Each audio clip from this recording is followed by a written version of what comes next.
This video is sponsored by RO Empire Private Limited. तारीख 1 जुलाई को नागपुर के वसंतराव देशपांडे सभागृह में बहुजन रिपब्लिकन सोशलिस्ट पार्टी के एडवोकेट डॉक्टर सुरेश माने की अध्यक्षता में संविधान परिषद का आयोजन किया गया। 2 सत्रों में चले इस परिषद में दिल्ली से कैबिनेट मंत्री नामदार राजेंद्र गौतम पाल और बड़े दिग्गजों ने हाजिरी लगाई। आइए देखते हैं परिषद की कुछ झलकियां। बहुजन रिपब्लिकन सोशलिस्ट पार्टीच्या वतीनं आज नागपुरामध्ये जे आम्ही महाराष्ट्रामध्ये स्वातंत्र्याचा अमृत महोत्सव आणि राजर्षी शाहू महाराज यांचा स्मृतिशताब्दी वर्ष आहे, त्या निमित्तानं महाराष्ट्रात 5 संविधान परिषदा आणि महाराष्ट्राच्या बाहेर 5 संविधान परिषदा एका महत्त्वपूर्ण भारतीय लोकतंत्र लोकशाही राष्ट्रीय प्रश्नासंबंधाने आम्ही घेत आहोत। आणि त्या ज्या 5 परिषदा आहेत त्याचा मूळ हेतू आहे की जेव्हा आपण स्वातंत्र्याचा अमृत महोत्सव साजरा करतोय तेव्हा गेल्या 75 वर्षामध्ये भारतीय लोकशाही आणि राज्यघटनाकार यांना अपेक्षित असणारी लोकशाही याच्याप्रमाणे काही जडणघडण झाली का, त्याचा एक पुनर्विचार आपण केला पाहिजे। दुसरी गोष्ट, भारतीय राज्यघटनेच्या माध्यमातून या देशातला बहुतांशी अनुसूचित जाती जमाती ओबीसी धार्मिक अल्पसंख्याक या समुदायाला त्यातलं विशेष करून SC STला काही राजकीय राखीव जागा दिल्या। त्यामुळे देशातल्या अनेक विधानसभामध्ये पूर्ण देशामध्ये जवळजवळ 1500 पेक्षा जास्त आमदार आहेत आणि लोकसभेमध्ये शेड्यूल कास्ट आणि शेड्यूल ट्राईबचे जवळपास 131 खासदार आहेत। तर हे खरंच ते SC STचं प्रतिनिधित्व करतात का, त्याच्या प्रश्नांना वाचा फोडतात का, त्यांचे प्रश्न सोडवतात का, आणि जे बाबासाहेब आंबेडकरांना प्रतिनिधित्वाची जी कन्सेप्ट अपेक्षित होती त्यानुसार ते प्रतिनिधित्व करतात का। तीच गोष्ट ओबीसींच्या बाबतीत, तीच गोष्ट मायनॉरिटीच्या बाबतीत, विशेषतः मुस्लिम समुदायाच्या बाबतीत। याचाच अर्थ असा की देशातल्या एकूण 543 मेंबर ऑफ पार्लमेंटपैकी जवळजवळ SC ST ओबीसी मायनॉरिटी याच्या वर्गातले सध्या लोकसभेत 300 खासदार आहेत, पण यांचे प्रश्न त्या लोकसभेत येतात का, त्याचं प्रतिबिंब येतं का? मग भारतीय लोकशाही ही मुठभर लोकांच्या ताब्यात आहे का? असं तर नाही ना। किंवा हे जे खासदार ज्या समाजातून येतात वर्गातून येतात तो SC ST ओबीसी मायनॉरिटी हा काय या देशातला फक्त मतदारच आहे का? आणि हा जर फक्त मतदार राहत असेल आणि त्याला योग्य प्रतिनिधित्व जर मिळत नसेल तर भारतीय लोकशाही ही समृद्ध होण्यासाठी संविधानात्मक पद्धतीने विचार करून कायदे सुधारणा असतील, निवडणूक आयोगाच्या माध्यमातून सुधारणा असतील किंवा इलेक्ट्रल रिफॉर्म म्हणतो अशा प्रकारचे अजेंडा राबवून खरे प्रतिनिधी कसे निवडून जातील आणि या लोकांचं खरं प्रतिनिधित्व तर लोकसभा असेल विधानसभा असेल या ठिकाणी कसं प्रकट होईल या अनुषंगानं एक राष्ट्रीय संगोष्ठीचा भाग म्हणून या संविधान परिषदा आहेत। अर्थातच जे प्रचलित राजकीय पक्ष आहेत त्यांच्याच हातात ऑपरेशन हे सध्या लोकशाहीचं आहे आणि त्यामुळे सर्व पक्षाच्या नेते पक्ष संघटनांना विचारवंतांना पत्रकारांना घेऊन एक राष्ट्रीय सोच बनाने का प्रयास या दिशेनं हे बहुजन रिपब्लिकन सोशलिस्ट पार्टीचं पाऊल आहे। आणि त्यातली ही पहिली परिषद नागपुरात आहे, दुसरी 27 ऑगस्टला औरंगाबादला आहे, तिसरी 25 सप्टेंबरला मुंबईला आहे, चौथी कोल्हापूरला आहे आणि 5वी पुण्याला आहे। आणि मग जानेवारी ते मेपर्यंत 5 परिषदा ह्या महाराष्ट्राच्या बाहेर होतील आणि त्या विभागातील विचारवंत पक्ष नेते या सगळ्यांना समाविष्ट करून घेऊन हा एक महत्त्वपूर्ण भारतीय लोकशाही संबंधीचा अजेंडा या राष्ट्रीय पटलावरती कसा येईल अशी BRSPची ही सगळी एक प्रयत्नपूर्वक मोहीम आहे। महाराष्ट्रामध्ये 28 नोव्हेंबर 2019ला महाविकास आघाडीचं सरकार महाराष्ट्रात अस्तित्वात आलं, पण ज्या विधानसभेच्या निवडणुका झाल्या होत्या त्यावेळेला शिवसेना आणि भारतीय जनता पार्टीनं एकत्रित मिळून निवडणुका लढवलेल्या होत्या। अशा वेळेला 106 आमदारांचं संख्याबळ घेऊन आलेली भारतीय जनता पार्टी सरकार बनवण्याच्या तयारीत असताना शिवसेना त्यांच्यापासून वेगळी झाली आणि महाविकास आघाडीसोबत मिळून त्यांनी सरकार बनवलं। तेव्हापासून भारतीय जनता पार्टीचा रोष महाविकास आघाडी सरकारवरती होता। त्यासाठी केंद्रीय जांच यंत्रणा मग CBI असेल, ED असेल, इन्कम टॅक्स असेल, शिवाय महाराष्ट्रातील राज्यपाल पद किंवा राज्यपालांचं काय ते राज्यपाल वसतिस्थान याचा दुरुपयोग आणि या सगळ्याचा दुरुपयोग करून हे सरकार कसं पडेल याच्या प्रयत्नात भारतीय जनता पार्टी 2-2.5 वर्ष होती. ती महाराष्ट्रात होती असंच नाही, तर याच्यापूर्वी उत्तराखंड असेल, अरुणाचल प्रदेश असेल, कर्नाटक असेल, गोवा असेल, त्रिपुरा असेल, कुठल्याही विरोधी पक्षाची सरकार टिकून द्यायचे नाही अशा एक प्रकारचा अजेंडा पूर्वी काँग्रेस पक्षाचा असायचा.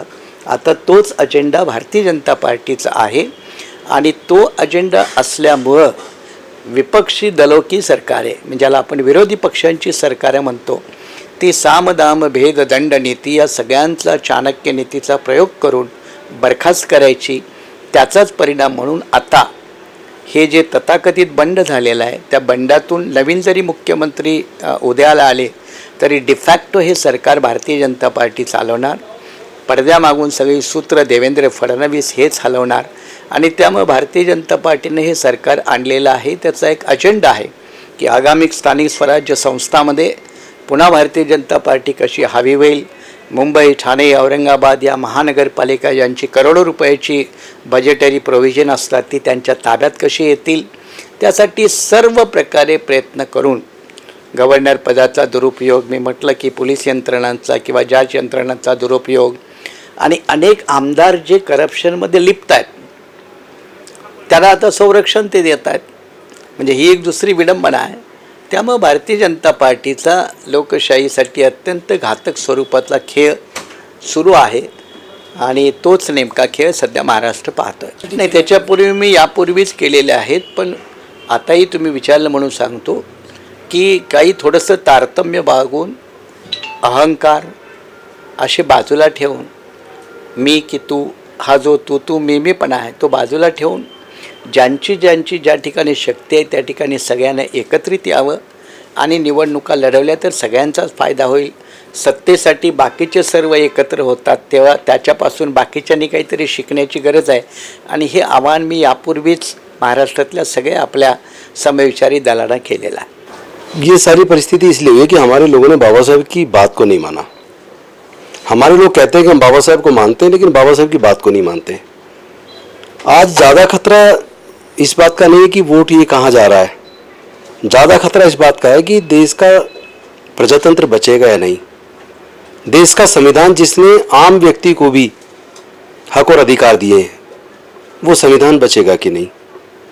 लोग चुनाव में एक पार्टी से दुखी होकर उस पार्टी को हराते हैं और दूसरी पार्टी को विकल्प के तौर पर चुनते हैं. लेकिन वो लोग पैसे के दम पे या दूसरी जांच एजेंसियों का इस्तेमाल करके और जिसकी सरकार बनाई है जनता ने फिर उसको तोड़ के फिर वो सरकार बना लेते. तो ये तो जनता के साथ भी धोखा है और प्रजातंत्र के साथ भी धोखा है. लेकिन मुझे लगता है कि जागरूकता की ज़रूरत है. लोगों को अपने ईमानदारी से अपने संविधान ने हमें क्या दिया उसको समझने की ज़रूरत है. राजनीति आती जाती रहेगी, राजनीतिक पार्टियां आती जाती रहेंगी. देश प्राथमिकता के तौर पर होना चाहिए, देश का संविधान प्राथमिकता के तौर पर होना चाहिए. आज तो जिन लोगों की जिम्मेदारी है देश के संविधान को बचाने की, वही लोग सबसे ज़्यादा देश के संविधान के खिलाफ काम कर रहे हैं. और कोर्ट, जहाँ लोग हार थक के कोर्ट में जाते हैं, कोर्ट से न्याय मिलेगा. अब एक प्रॉब्लम हो रहा है, जो जुडिशियल ऑफिसर जिसकी जिम्मेदारी न्याय करने की है, अगर वो प्रीजुडिस है और उसका जुडिशियस माइंड नहीं है तो फिर उससे भी न्याय की उम्मीद नहीं हो सकती. हालात बहुत ज़्यादा अच्छे पूरे देश के लिए नहीं है और उन पार्टियों को भी सोचना होगा जो ये सब कर रही हैं, क्योंकि वो अजर और अमर नहीं है, मरना सबको एक दिन. देश को कमज़ोर करके व्यक्ति कितना ही मजबूत हो जाए उससे कोई बहुत ज़्यादा फ़ायदा होने वाला नहीं है.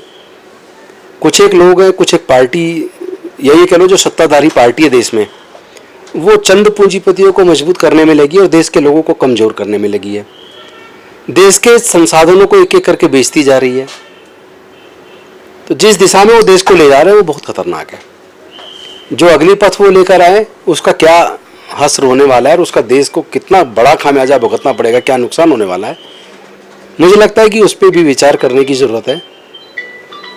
जो चल रहा है वो अच्छा नहीं है, लेकिन लोगों को ना आदत पड़ जाती है कि जो चल रहा है ठीक है, हमें क्या, ये सोच बदलनी पड़ेगी.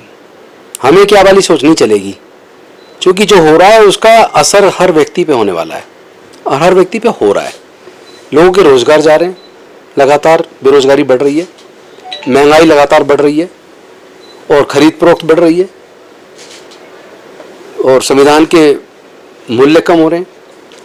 Basic structure of Indian constitution, जिसके ऊपर अनेकों सर्वोच्च न्यायालय की जजमेंट है कि उसको नहीं बदला जा सकता, वो लगातार उसको चोट पहुंचाई जा रही है। लगातार वायलेशन ऑफ रूल्स चल रहा है और अगर कोर्ट भी साइलेंट स्पेक्टेटर बन के बैठा रहे, कुछ लोग हैं जिसकी सुनवाई रातों रात को 2-2 बजे हो जाती है और कुछ लोगों की सुनवाई महीने महीने तक नहीं होती। ये न्याय तो नहीं है। तो ओवरऑल सारे मुद्दों पर मुझे लगता है सोचने की जरूरत है। महाराष्ट्र टीवी 24 के लिए वीडियो जर्नलिस्ट दिलेश हजारे के साथ आंचल लोखंडे, नागपुर। मौज मस्ती चाहिए तो शिवतीर्थ आइए। सातपुड़ा के हिल स्टेशन पर डैम वैली जंगल से घिरा विदर्भ का सबसे बड़ा, सबसे अलग, बेस्ट पिकनिक स्पॉट और बहुत कुछ यानी सभी प्रकार का एंजॉयमेंट एक ही जगह पर। विदर्भ में पहली बार मुंबई गोवा वाली बोटिंग, जिसमें है banana boats, sofa boats, speed boat, kayak boat इत्यादि। इसलिए मुंबई गोवा छोड़िए और शिवतीर्थ आइए।